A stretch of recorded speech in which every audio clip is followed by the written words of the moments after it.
for tuning in. Looks like my dad's doing a science experiment. Let's see what's going on here. Hey Dad, run that intro!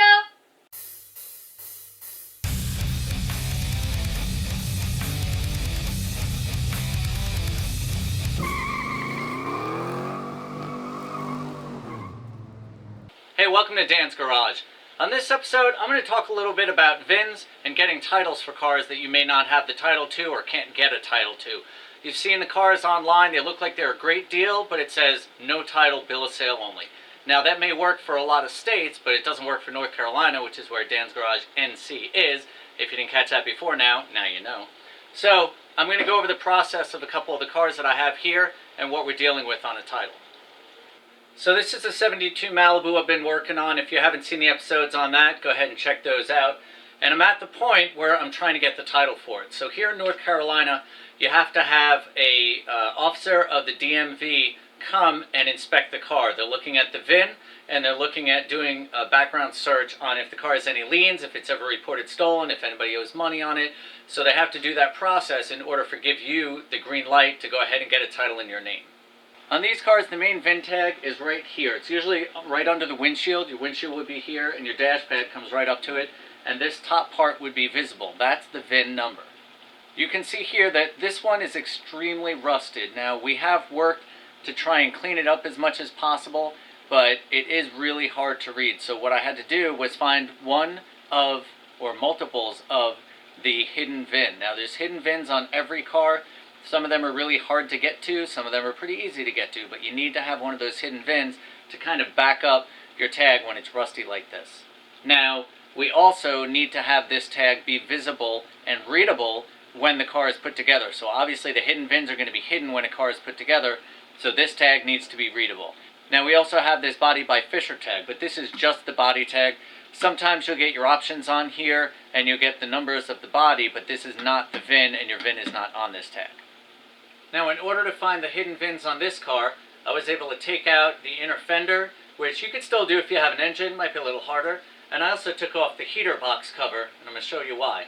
Now you can see here where I've cleaned this spot up, right under where your heater core is. One of the hidden VINs is right here. It's actually stamped upside down, but you can see it, and it stays pretty clean because the case for the heater core goes around it. And now that you got the box off, if you look just to the left of it, here under where your blower motor goes, you have another hidden VIN. Again, it's stamped upside down. Here again you can see the one hidden VIN is there under the heater box, the other one is here underneath where the blower motor goes. And then we got this one. This is the next car that's going to be processed. I already have it here because I had to make 2 trips to Virginia. Figure if I was going there, might as well bring one of the cars back. It's been sitting at my buddy's.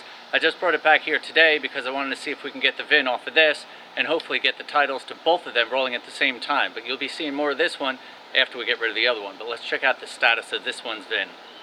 Now this one does have a windshield, which you would think would protect the VIN better, but it kind of looks worse. I did realize that this windshield is not really sealed, so I may end up pulling it out so they can see the VIN easier. But it does look like it may pass. It really is going to depend on how they're feeling and whether they want to approve it or not. But you can see it's pretty clean, but it's still a little bit hard to see. And I got lucky, there was a little bit of rust on this heater box, so I was able to open it up a little bigger. We can see the hidden VIN inside there. And there's the hidden VIN inside, so we don't even have to take this thing off, which is probably good. Now that's pretty much where we're at for these cars. I am working hard on getting these VINs to be easily readable, so when the officers come back to inspect them, they'll be able to read them, they'll be able to verify by the hidden VINs, and we'll be in good shape to get the paperwork. You can see this one, I've been using a combination of distilled white vinegar and Evapor-Rust and a couple of brushes to try and clean it up and make it as easily readable as possible. It'll also make the project look better when somebody's done with it.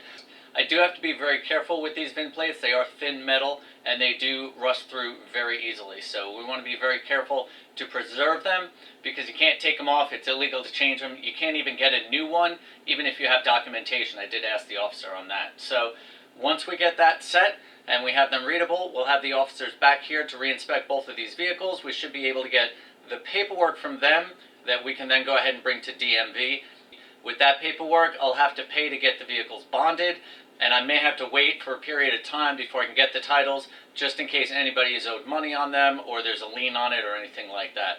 Once that comes back clear, we should have titles for both of these cars, and then this one will be the first one up for sale on eBay.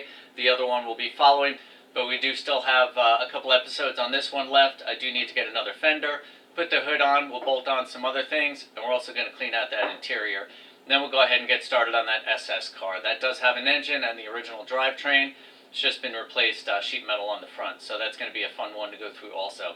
So that's it for this episode. I thank you for watching. Stay positive, keep on wrenching.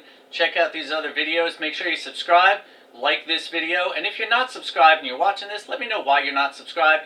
If there's something I can do better, if anybody has any tips on any of this stuff. I'm working on getting a microphone so you can hear me better, so that is something coming in the works. I probably need to get a new camera, but we'll work on that. I thank you for watching. Stay positive and keep on wrenching. I already said that, didn't I?